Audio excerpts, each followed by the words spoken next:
perhaps the overarching thing that a just transition needs to provide. It needs to give people security.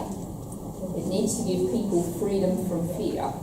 The fear that people at the moment suffer from, that if you start sliding down that ladder in the age of 0 hours contract, in the age of benefit sanctions, you can literally end up homeless with absolutely nothing, without a penny in your pocket. And that fear is underlying a lot of the consumption that we walk through on the way here. There's a feeling like you've got to have more and more because that'll make you more secure. You've got to earn more. You've got to get a bigger house because your pension mightn't work, so you get a bigger house and that's your pension. And so behind all of this is this insecurity, which is why I think one of the absolutely crucial factors in a just transition is a universal basic income, a citizen's income. If people can be assured that they have an income every week that meets their basic needs, then they've got the potential option of time to do something creative, something useful, something that contributes to society. Now that might be starting a small new innovative business to create food.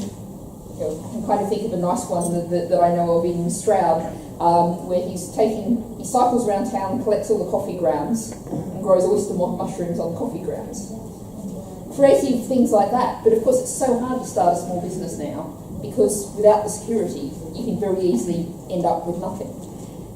That useful use of that time might be caring for an older relative or indeed caring for a child, caring for someone with disabilities. That's a massive contribution to society that at the moment we simply fail to acknowledge. The carer's allowance is a very sick, sad joke, the level that that's set at.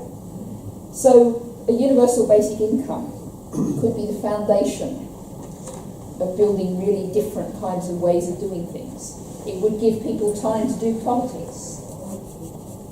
People probably wouldn't do any one of these things, they might do a mix of all of these things.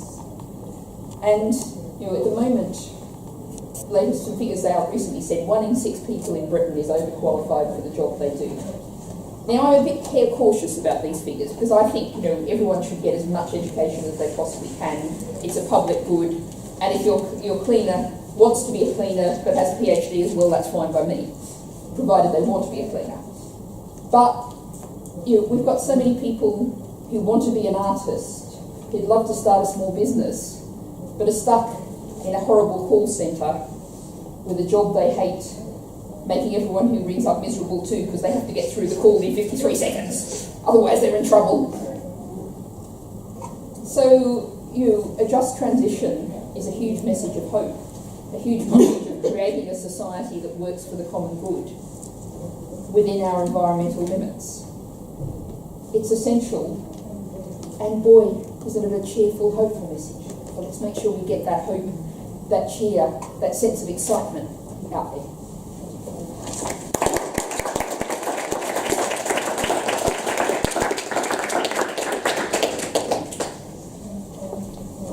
Well, I'm next on, second and last speaker.